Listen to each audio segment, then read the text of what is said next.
سوال تھا کہ جو نوجوان ہیں، جو آئندہ نسل ہے، دیکھنے میں آ رہا ہے کہ چونکہ وہ اکثر وقت باہر رہتے ہیں، اس باہر کے معاشرے میں رہتے ہیں، تو اس کے زیر اثر زیادہ ہوتے ہیں. کوشش کی جاتی ہے کہ مختلف طریقوں سے، مختلف پروگراموں سے ان کے انٹرسٹ کے مطابق، سپورٹس کے مطابق جو ہے، یا جس طرح سے بھی ان کو جو ہے وہ قریب لایا جائے.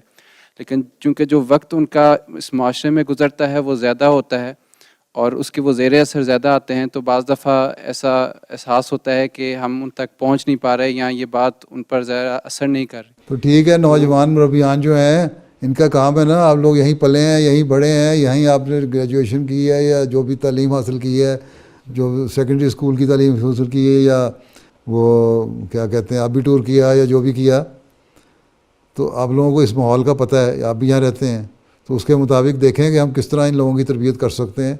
اور اس لیے میں کہتا ہوں دوستیاں بنائیں. اس لیے ذیلی تنظیمیں بھی ہیں، ذیلی تنظیموں کا بھی کام ہے کہ اپنے لڑکوں کو اپنے ساتھ انوالو کریں، اور آپ لوگوں کا کام ہے کہ ان کی مدد کریں، مربیان کا، نوجوان مربیان جتنے ہیں.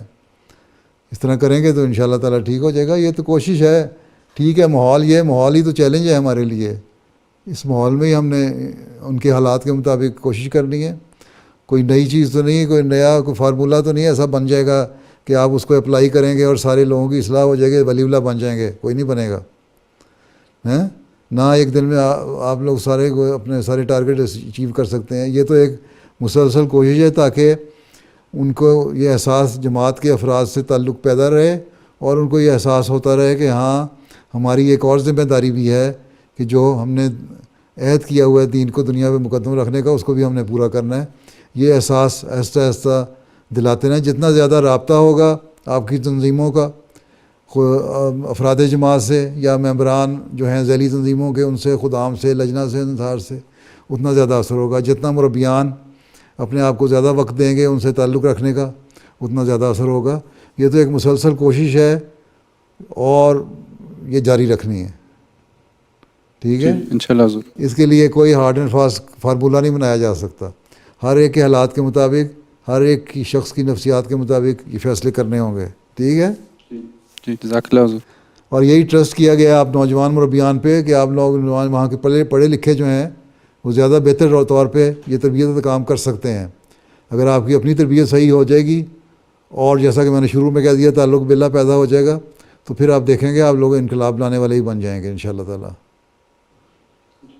اور مجھے امید ہے انشاءاللہ نوجوان مربیان اگر ایک عزم سے اٹھیں گے تو ایک انقلاب پیدا ہو سکتا ہے، کیونکہ آپ لوگ یہاں کے ماحول میں پڑے بڑے ہیں. پہلے تو ہوتا نا کوئی پاکستان سے آیا، کوئی باہر سے مربیان آئے، ان کو صحیح طرح پتہ نہیں تھا، زبان کی پوری گرفت نہیں تھی. آپ کو تو زبان پہ پوری طرح گریسپ ہے، کمپریہنشن ہے، اور اس کو آپ اچھی طرح ادا کر سکتے ہیں. یہاں کے ماحول میں رہے ہوئے ہیں، ماحول کا بھی پتہ ہے. تو اسی طرح آپ لوگ نئے نئے راستے ایکسپلور کریں خود کہ کس طرح ہم نے ان کی تربیت کرنی ہے، کس طرح ان کو اٹیچ کرنا ہے، کس طرح ہم نے نئی نسل کو ضائع ہونے سے بچانا ہے. ٹھیک ہے.